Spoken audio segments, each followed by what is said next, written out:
So the first card that we have coming up for you is the Three of Wands, and this is in your underlying energy for the reading. This gives the whole reading a very kind of expectant kind of feeling, because as we can see in this card, there's this guy, he's standing on the shore and he's waiting for his ships to come in. So this is all about kind of looking to the future, knowing kind of what you expect, but expecting returns. Wands are they're your element, Leo. So wands are all about fire, and you guys are fire signs. So it's an energy that you'd be very kind of at home with. And it speaks to me of how you guys may have an idea of what you want for the future, and you've kind of put your focus there, and now you're waiting for those first returns to come back to kind of show you which way to go or how you're going to progress. Now, in terms of your love life, for those that are in relationships, this may indicate that you kind of know which direction you want your relationship to go, but you're kind of feeling it out to see how your partner responds to maybe any suggestions that you've made or any changes that you've made within the relationship. For those of you that are single, I know last time I kind of vaguely remember, I've done so many readings since last time. I'm sorry, guys. I remember there was a lot about friends and connecting with friends and being in those kind of support networks and just interacting with friends and family. Well, you've kind of moved away from that kind of energy, that's for sure. It kind of feels like you got whatever you needed to get out of that, and now you're kind of looking to the future again. You're ready to kind of move forward. So yeah, in the case of if you're single or if you have your eye on someone, this kind of looks like you're ready now to make kind of moves in that direction. Or even if you're separated and you're waiting to hear back, it feels like you've got your confidence back or your hope back that you will hear something back from this person. And maybe the person that you want to move forward with, or the person that you have your this could be your partner, someone that you have your eye on, or the kind of lover that you'd like to be with, the kind of person that you want in your love life now. If you're completely single and there's no one around, maybe it's someone like the King of Cups, and that's the card that comes up in your kind of circumstance position. It's the heart of the reading. The rest of the reading kind of revolves around this. This kind of tells me where you are at the moment, or what it is that you want from your love life right now. So like I said, this could be someone that you're involved with or have your eye on to get involved with, in which case it could be a water sign, and that would be a Pisces, Cancer or Scorpio. But it doesn't have to be that star sign. It may just be the energy of the king. And I say king, but of course, as always, I explain this every time because I don't want to offend anyone. Even though it's a king, it doesn't actually indicate a male energy. So no matter what sex you identify with or someone that you're involved with identifies with, even if you're gender fluid, it's just the energy of the king that we're looking at. It doesn't matter the sex of the card. This does not refer to a man. And it doesn't matter what type of relationship you're looking for. Opposite sex, same sex. It doesn't matter. It's just the energy. So what is the energy of the king? Well, kings are all about mastery. And this king has mastery of emotions, because cups are all about emotions.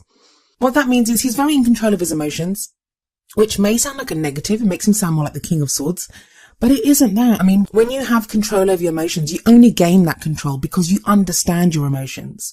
You have confidence in your emotions. And this means that this king is very capable of saying, I love you, or loving without reserve. He's such a loving energy, and he's kind of the lover of the tarot. So this is, out of all the kings, he's the lover, which often makes him like the ideal lover that we're looking for, that type of very loving energy. So he may indicate that. But like I said, some of you may already be involved with someone like this. So your partner at this time may be very loving, or there may be someone that you're interested in dating who's like that, or maybe just that's the kind of ideal loving energy that you want. And I know you may think, but doesn't everyone want a lover like that? Well, no.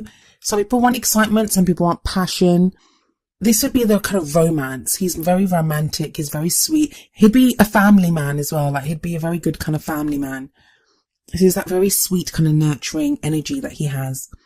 Now, for some of you, this may not be someone that you're interested in. This could be how you're feeling right now, that you've come out of that kind of needing to kind of immerse yourself amongst friends and family, like do that whole kind of social thing, which I feel like you did in December. And now you're getting back to kind of your romantic roots. And who loves like a Leo? No one. So even though this isn't wands and it isn't that kind of passion that we connect with Leos, it is a very loving energy. So this may very well be you, Leo, that this is how you're feeling right now. And you'd like to express that either in your relationship with your partner, or be with someone, if you're single, be with someone that you can express that with. Now what we have as the past energy that comes up here is the Eight of Wands. And the Eight of Wands, they call it arrows of love sometimes. And it denotes often very kind of quick communication. So they can be like messages going back and forth, or some kind of indication of, I know they're called arrows of love, but I always see them as more passion and energy. So people expressing how they feel, what they're thinking. Because wands are usually with how we interact with our external world. This could be someone that has been messaging you, you've been messaging back and forth. And just a quick note, I mean, usually when I do the past energy, it's something kind of short term, like it would normally be like December, like something that you've been going through recently. And that may be the case here, especially in terms of these messages. But for most of the readings, the energy that's been coming up in the past, so it may be that you're remembering a time when you were messaging with someone. But like I said, this could be something recent. I mean, the Three of Wands looks like it's quite recent energy. Unless some people have been waiting for a long time. I'm sorry. But yeah, so there's very much this kind of rapid energy. And another reason this may come up is, I mean, we look at the past because it gives us a frame of reference. It lets us know what about the past has led us to the present, which could lead to that possible future that's being indicated. So maybe you enjoyed kind of like texting or messaging with someone in the past, or if you're in a relationship, it feels like you're not communicating as much as you used to. There isn't that kind of back and forth anymore like there used to be. For those of you that are single, maybe that's what you want. You want some of that kind of, when you get those butterflies in your stomach because someone that you kind of like has sent you a message. It's that whole, maybe you're thinking back at something like that you'd like something like that. You'd want some of that excitement in your life as the new year begins.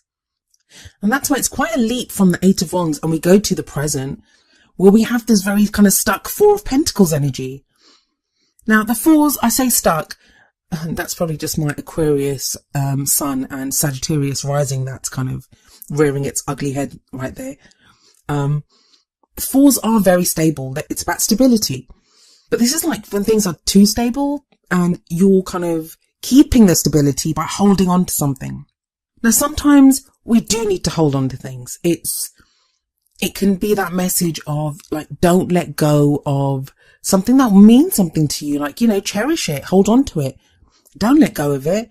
But this is also known as the Miser card. So it can be sometimes that we're afraid to let go of something. Like it can be clinging on to a relationship for too long. It can be, clinging on to that hope that, we're going to get messages back or something's going to happen when maybe it's best for us to move on. And other times it can just be we cling on to ourselves, to our love. We're afraid to express love or afraid to just make ourselves vulnerable because we fear what we could lose by doing that. And it could be a couple of those, especially looking at the card that comes afterwards, but I'll get to that in a moment. But just referring it back to the Eight of Wands, it may be in the past that you opened up and communicated really openly with someone, but now you don't feel so able to, like you don't really feel able to communicate in that same way. And that may not be your fault. It may be the other person has stopped communicating and, you don't want to be the first one to open up and say something. And Leos, you guys are usually so bold and so brave and, you'll go out there and say what needs to be said or do what needs to be done. But for some reason, you don't feel like you don't feel able to, if that's what resonates with you about this messaging back and forth or this interaction that you had with someone. Now, for others of you, this is going to be that maybe either your partner that you're involved with or someone that you were interested in. Like there was all this intense interaction in the past, but that's kind of died down, but you're still kind of clinging to the memory of that and that's sustaining you at the moment. And rather than moving forward, you're kind of lost in the memory of what was. And again, that's totally understandable. At this time of year, I think that's so normal, that's so natural to do that because we are looking back. We look back and, I've been doing it recently. I found myself doing it the last few days and I'm recording this at the end of December. You look back and whereas there may have been people that have given us our lowest lows of the year, they're also usually the same people that have given us our highest highs. And as nice as it can be to kind of reminisce, it can be easy to get lost in those memories. And don't forget, we're also in a Mercury retrograde. And yes, it ends on the 8th, but the shadow is going to be there until the end of the month. So yeah, it's not outside of the realm of possibility or even reason that you're going to be looking back. And this time of reflection, it may make you want to like cling on to certain things, and you might feel that way now, but I think you will get something out of this. There is some knowledge to be learned from this that's going to help you move forward. And the reason I say that is that we have the Six of Swords coming up as your future energy. Now, the future energies, the last two cards are usually future energies, and those are usually for right at the end of the period. So that would be like around mid-January. But tarot timings are strange. I always say that. So we don't know. It could be longer, could be sooner. And the Six of Swords is all about moving forward. For some of you, this is going to be literal travel. So whereas whoever that person was that you were messaging with in the past and that you felt kind of stuck with in the present, this future energy could indicate that you could actually literally be moving. Not moving maybe, but it could be moving. Some of you moving, but traveling to go and see someone. And for others of you, someone could be traveling to come and see you, especially with the Three of Wands there. That could be you looking out. I mean, not just for the travel. Maybe that Three of Wands is the person that you were messaging with is overseas. So in that Three of Wands energy that was coming up as the first card, that's you expecting or looking out or waiting for that message to come to you from overseas. But it needn't be the case. I mean, I know that not everyone's going to be involved in a long distance relationship or with someone overseas, but some of you will be. That's why these messages come up. And the Six of Swords is right underneath the King of Cups. So it may be that you are traveling to go and see this King of Cups, or you move, like you emotionally move to a place where you are more like the King of Cups, or are able to interact with someone who you allow to love you. Like sometimes it doesn't matter how loving the person is, we may not allow someone to love us. And that's like the Four of Pentacles coming up there, where we're stuck and we're kind of clinging on to, like, you know, I don't want to be vulnerable. I don't want to give up my heart. Like, don't hurt me. Because even though they're pentacles are just things that are of value to us. What's more valuable to us than our heart and, you know, our feelings? So even though it's not a cups card, I do see it as that we cling on to something that we value. But as I said, for the Six of Swords, this is all about moving from choppy waters to calmer waters. And the water in this, even though it's a swords card, it does represent our emotions. And the moon in the background of this card is all about emotions, where things may not be clear to us, because that's what the moon represents, confusion, things not being very clear, but we're moving to a place where things will become much clearer. I always find it interesting that in the boat there's all these swords, and the swords represent our thoughts, our ideas, and this often to me speaks of like the baggage that we accumulate, like when we're dating or we've been in relationships, or even if we're in the same relationship and we're moving forward with our partner. The experiences that we have, the times that we're hurt, like all of those things, even the good times, they change us as people. And they give us that baggage that we carry with us. There is this low level of kind of sadness in this card, but it's nothing, to me, it's not a huge, I always see it as that, it's just that baggage. It's just that feeling that, yeah, I've been through this, but you know what? I'm going to move on to something better, and I'll be stronger, and I'll love again, especially in a love life reading. This is that whole moving towards love, especially with that King of Cups sitting right above this card.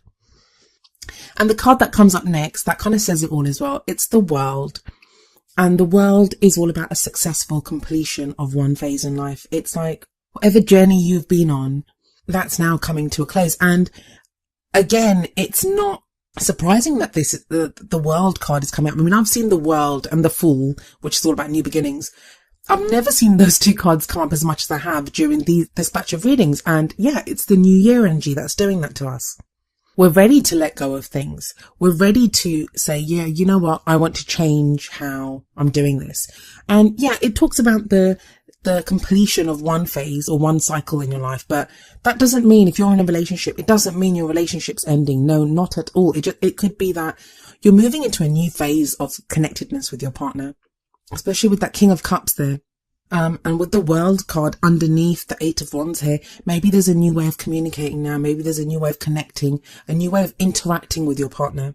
So if you're in a relationship, if you're single, this is like you're done with being single now. That's done with. And this is a future energy because it's the crowning energy, and it's like your goal. It's where you're headed, and you're kind of done Like usually the world, it's not actually coming up for at the beginning of January, which is like, I guess when most people end things, like at the end of December, beginning of January. This would be more towards the middle of January. And that makes sense as well. With the Mercury retrograde, we have been reflecting more. So maybe it's delayed a lot of us. The rituals or ideas or thought patterns or resolutions that we usually would have around the new year, they're kind of delayed by a few weeks. And this is more towards the middle of January. But I love the World card because it doesn't just talk of things ending. It's not like the Tower or the Death card. It's not that kind of change. This is like a successful completion. There's a sense of, yeah, I'm done, that this is done now. And you can take a breath. You can look back over everything that you've been through, good, bad, ugly, whatever. You can look back and think, either pat yourself on the back for surviving it, or, you know, feel that sense of success that, yeah, we made it through this if you're in a couple. And you're ready now because you know a new cycle is beginning, because a new cycle does begin after the World. There's a real sense of closure in your reading, Leo. There's a real sense of closure.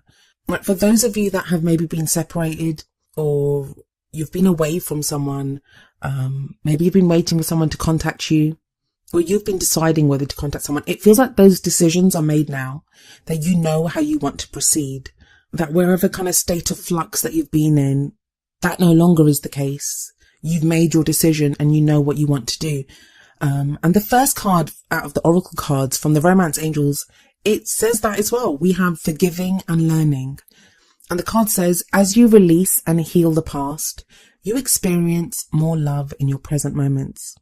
And that seems very much what this is about. And I think that's the Four of Pentacles. And we have Mercury retrograde, I'm sure. I've said that a dozen times now, I'm sure, in this reading. I'm sorry. And I always like how this card doesn't say forgiving and forgetting, because that's the Six of Swords card. And that's where we have that. The forgiving part, it kind of means like moving forward. It's that whole moving forward energy. When you forgive, you can move forward because you unchain yourself, you release yourself from any blame or regret or any of that stuff. You forgive and you can move forward then. But to forget, if you just forget it, like, oh no, that's just happened, you don't learn anything from it. You have to remember. And that's the swords that she carries in the Six of Swords. Those are her lessons that she's learned from her experiences. And it feels like you've learned them. And for some of you, that's not going to have been easy. And I'm so sorry about that. But you have, or you are in the process of forgiving and learning and moving forward with that kind of energy. And the card from the Wisdom of the Oracle deck, it very much underlines this kind of thinking. It's number 46, regeneration. I'll read you the essential meanings from the book and the relationship message. Essential meanings: rebirth, second chances, new opportunities. The relationship message: the world is based on connections and relationships. No matter what loss has occurred in the past or even now, death and endings are only illusions. There is life after death, love after loss, and in this moment, you are radiating the regenerative life force energy that makes you irresistible to love in all forms. Now is the time when you will see evidence of this new emergence. Can you feel it? Love is rising up to greet you. And that is such a lovely message, and it very much ties in with what the rest of the reading is saying. There does seem to be this kind of sense of closure. I mean, I can see some of you maybe going back over old text conversations that you've had with someone, and maybe you're deleting them. Or for some of you, that's going to be like, you know, why can't we be like that again? And you're regenerating that. You're doing better. You're kind of harnessing that. So the lessons that you learn for each of you, they'll be different. Whether you're in a relationship, single, separated, trying to get back with someone, thinking whether you should go back to someone, your lessons will be different. The lessons that you learn will be totally different. But whatever you decide to do, there is this kind of regeneration and there is this movement forward. That's looking really positive and really good for you. That's like a brilliant start to the new year, because I think so many people can get swept away in the energy of the new year and they want to make change for the sake of change. And we all do that. I'd say like the vast majority of us do that. But there seems to be a sense in this of not just moving forward. Like, I mean, that's the whole beauty of the new year, that it gives us that opportunity. It gives us that chance to start again. But in your reading, it's like you're not just taking that chance, you're creating it. You are going back over everything and you're learning the lessons. I mean, that's just the most important thing that you can do, because it changes us as people, and it changes the goals that we want. And I'd say that the wonderful thing about this reading is that King of Cups card, is the World card. I mean, the World is Major Arcana. It's a very powerful card. Is that Six of Swords that talks about moving forward, that no matter what you're taking with you. And it could be that you're, like I said, going to see someone. Maybe you're going to see someone. Maybe you're moving towards someone. Maybe you're moving away from someone. But even if you're moving away from someone, you're still moving towards new love.